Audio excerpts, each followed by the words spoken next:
तर संपूर्ण राज्याला ज्या क्षणाची प्रतीक्षा होती, संपूर्ण राज्य ज्याची वाट बघत होता, अशा राज ठाकरे आणि उद्धव ठाकरे यांच्या अधिकृत युतीची अखेर घोषणा झालेली आहे। राज ठाकरे आणि उद्धव ठाकरे यांनी एकत्र येऊन या युतीची घोषणा केलेली आहे। ज्या क्षणाची सगळ्यांना प्रतीक्षा होती अशा मनसे आणि शिवसेनेच्या युतीची मी घोषणा करतो, असं यावेळेला राज ठाकरे म्हणाले। ही युती मुंबई महानगरपालिकेसाठी असेल आणि उर्वरित महानगरपालिकांच्या विषयी आम्ही लवकरच कळवू, असं देखील राज ठाकरे म्हणाले। मुंबईचा महापौर हा मराठीच असेल आणि आमचाच असेल, असं देखील यावेळेला राज ठाकरे यांनी आवर्जून नमूद केलं, अगदी ठासूनही सांगितलं। तसंच एकत्र आलो आहोत एकत्र राहण्यासाठी, असा पुनरुच्चार उद्धव ठाकरे यांनीही केला आहे।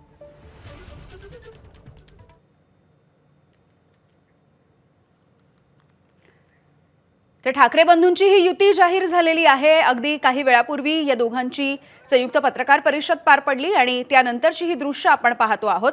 एकूणच सगळा मराठी भाषेचा मुद्दा असेल, त्यासोबतच मराठी माणसाचा मुद्दा असेल। मुंबई महानगरपालिका अनेक वर्ष ठाकरेंकडे राहिलेली आहे, शिवसेनेकडे त्याची सत्ता होती आणि त्यानंतर पुन्हा एकदा गेल्या काही वर्षांमध्ये महानगरपालिकेवरती प्रशासक आहेत। यानंतर पुन्हा एकदा ही निवडणूक होतेय। यंदाच्या वर्षी अगदी 15 तारखेला येत्या ही निवडणूक होणार आहे।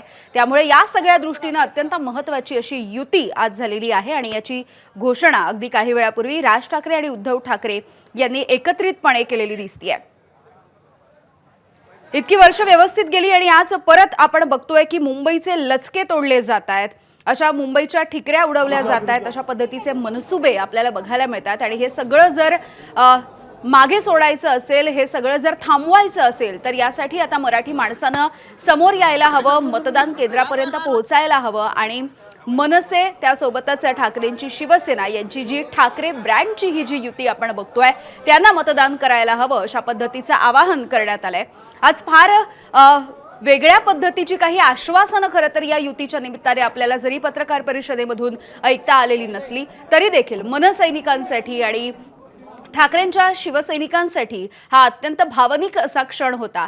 कारण गेल्या काही वर्षांमधल्या या पूर्वीच्या जर निवडणुका आपण पाहिल्या तर अनेक वेळेला शिवसेना, ठाकरेंची शिवसेना आणि मनसे ही एकत्र येणार का, कोण हात पुढे करणार, कोण टाळी देणार, अशा पद्धतीची अनेक विधानं आपण आतापर्यंत ऐकलेली आहेत। मात्र त्या वेळेला काही होऊ शकलं नाही आणि अगदी जसं आपल्याला माहिती आहे की महेश मांजरेकर यांनी राज ठाकरेंची मुलाखत घेतलेली होती, त्या मुलाखतीपासून महाराष्ट्रापेक्षा कोणीही मोठं नाही अशा पद्धतीचं वक्तव्य राज ठाकरेंनी केलं आणि अखेर ही युती झाली आहे। आजचा हा क्षण आपण पाहतोय आणि अनुभवतोय। महाराष्ट्रासाठी, मराठी माणसाच्या हितासाठी आम्ही एकत्र येत आहोत, अशा पद्धतीचं विधान राज ठाकरे आणि उद्धव ठाकरे यांनी या पत्रकार परिषदेच्या माध्यमातून केलेलं आहे। संपूर्ण ठाकरे कुटुंब, ठाकरे परिवार पुन्हा एकदा या निमित्ताने आपल्याला एकत्रितपणे बघायला मिळालंय। याआधी मराठी भाषेच्या मेळाव्याच्या निमित्ताने हे सगळं कुटुंब आपल्याला पाहायला मिळालेलं होतं। अगदी ठाकरेंची मुलूक मैदानी तोफ संजय राऊत यांना देखील या पत्रकार परिषदेच्या निमित्तानं मानाचं स्थान व्यासपीठावरती दिल्याचं देखील बघायला मिळालं। हारने की बात होती है, बीजेपी हारने वाली होती है, तब यही बात शुरू करते हैं धर्म के बारे में, जात के बारे में, भाषा के बारे में। खुद ने काम क्या किया है देश में, ये दिखाओ।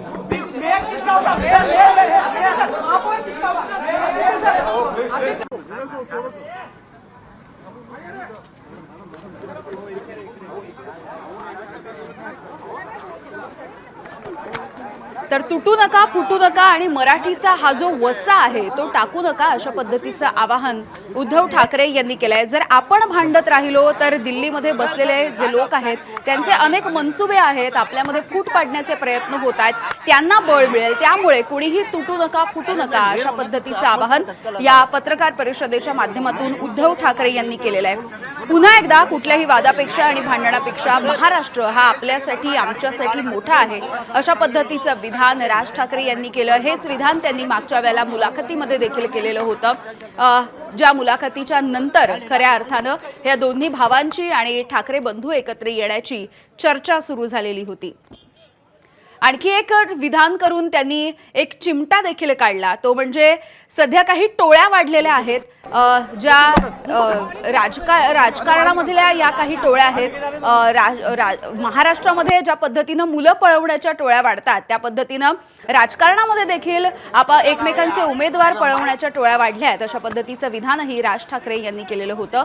त्यामुळे केवळ मुंबई महानगरपालिकेच्या निवडणुकांच्या युतीच्या संदर्भातली घोषणा ही अधिकृतपणे झाली आहे. इतर काही पालिकांच्या निवडणुकांची घोषणा देखील हे दोन्ही पक्ष एकत्रितपणे येऊन करतील. मात्र कुठे किती जागा वाटप झालेलं आहे, कुठला उमेदवार उभा राहणार आहे, या संदर्भात कुठलीही अधिकृत माहिती किंवा कुठलीही घोषणा किंवा कुठलीही स्पष्टता अजूनही त्यांनी दिलेली नाही आहे. मात्र गेल्या काही दिवसांपासून ज्याची प्रतीक्षा खरं तर अनेकांना होती आणि अर्थातच ठाकरेंच्या शिवसैनिकांना, मनसैनिकांना ज्याची प्रतीक्षा होती, उत्सुकता होती, त्या सगळ्यांसाठी आज आनंदाचा आणि सणाचा दिवस आहे अशा पद्धतीचं विधान या दोन्ही बाजूच्या कार्यकर्त्यांकडून केलं जात आहे. आपण महाराष्ट्रातली वेगवेगळ्या जिल्ह्यातली दृश्य जरी बघितली तरी सुद्धा अशाच पद्धतीचा जल्लोष आपल्याला संपूर्ण महाराष्ट्रामध्ये बघायला मिळतो. वेगवेगळ्या ठिकाणी